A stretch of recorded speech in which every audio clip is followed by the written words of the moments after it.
سرکاری محکموں، نجی اداروں، بازاروں اور شاپنگ مالز کے علاوہ پبلک مقامات پر داخلے کے لیے ویکسین کی شرط کے نفاذ کے بعد سعودی عرب کی وزارت ہیومن ریسورسز نے ویکسین نہ لگوانے والے ملازمین کے لیے ضابطوں کا تقرر کیا ہے۔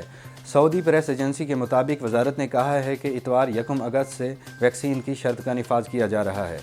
اس اعتبار سے سرکاری اور نجی اداروں میں کام کرنے والے ان ملازمین کے ساتھ معاملہ کرنے کے ضوابط کا تقرر کیا جا رہا ہے۔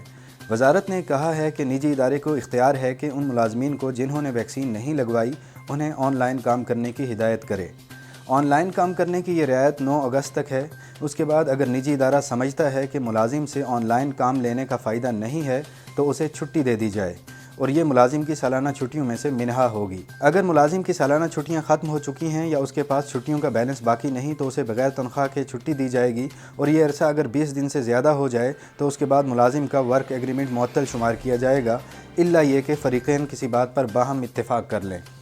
وزارت نے کہا ہے کہ اگر فریقین کے درمیان اس امر پر باہمی اتفاق نہیں ہوتا تو نجی ادارے کو اختیار ہے کہ وہ طے شدہ ضوابط پر عمل کرتے ہوئے ملازم کے ساتھ معاملہ کرے۔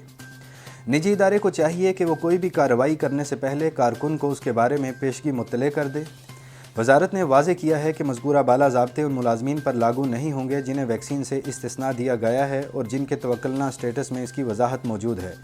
وزارت ہیومن ریسورسز نے سرکاری اداروں کے ملازمین کے لیے بھی اس سے ملتے جلتے ضابطوں کا تقرر کیا ہے۔ تاہم سرکاری ادارے اور ملازم کے درمیان باہم اتفاق نہ ہونے کی صورت میں ملازم کو کام سے روک دیا جائے گا اور یہ عرصہ ڈیوٹی سے عذر کی بنیاد پر غیر حاضری شمار ہوگا جس پر اسے تنخواہ نہیں دی جائے گی۔